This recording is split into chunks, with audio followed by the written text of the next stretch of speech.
इल्मी दुनिया YouTube channel में हम आपका स्वागत करते हैं। दोस्तों, बहुत बड़ी खबर निकल के आ रही है प्रयागराज से। डीएलएड और बीएड प्रथम सेमेस्टर वाले भी देंगे टीईटी। जी हाँ दोस्तों, बहुत बड़ी ये खुशखबरी है उन अभ्यर्थियों के लिए जो बीएड डीएलएड के प्रथम सेमेस्टर में हैं, अभी अभी एडमिशन करवाए हैं, तो उनके लिए बहुत खुशी की खबर है कि वो भी अब टीईटी की परीक्षाओं में शामिल हो सकते हैं, बैठ सकते हैं। तो पूरी खबर हम आपको इस वीडियो में बताएंगे, तो वीडियो को अंत तक जरूर देखिएगा।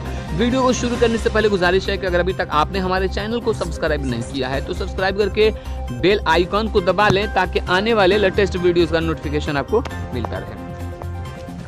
अक्टूबर में प्रस्तावित उत्तर प्रदेश शिक्षक पात्रता परीक्षा यूपी टीईटी इस बार डीएलएड और बीएड प्रथम सेमेस्टर वाले प्रशिक्षु भी सम्मिलित होंगे।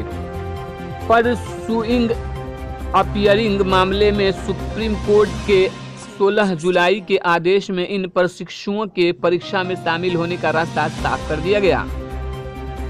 इसके लिए परीक्षा नियामक पदाधिकारी कार्यालय ऐलानगंज को नियमों में संशोधन करना होगा।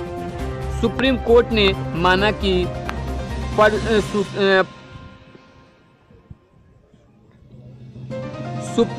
माना कि परसुइंग शब्द का अर्थ है एक व्यक्ति जो शिक्षक प्रशिक्षण कोर्स में एडमिशन ले चुका है और अर्थात प्रशिक्षणरत है।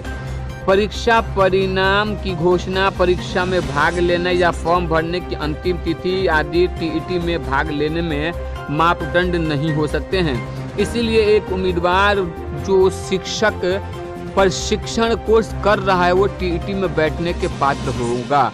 हाई कोर्ट को डबल बेंच में 30 मई 2018 के आदेश को माना था कि टीईटी का परिणाम घोषित होने से पहले टीचर ट्रेनिंग, डीएलएड या बीएड आदि का परिणाम आ जाना चाहिए, लेकिन सुप्रीम कोर्ट ने कहा कि यह राइडर उचित नहीं माना है। लिहाजा टीईटी की गाइडलाइन में डीएलएड या बीएड आदि शिक्षक प्रशिक्षण कोर्स के अंतिम वर्ष का बाध्यता केंद्र और राज्य सरकारों को हटानी होगी। तो दोस्तों, ये बहुत ही अच्छी खबर है उन अभ्यर्थियों के लिए जो बीएड डीएलएड वगैरह के प्रथम सेमेस्टर में पढ़ाई कर रहे हैं, तो वो भी अब टीईटी की परीक्षाओं में शामिल हो जाएंगे। तो दोस्तों, ये वीडियो अगर पसंद आई तो लाइक कीजिए और ज़्यादा से ज़्यादा दोस्तों तक इस वीडियो को शेयर करके चैनल को सब्सक्राइब जरूर कीजिए।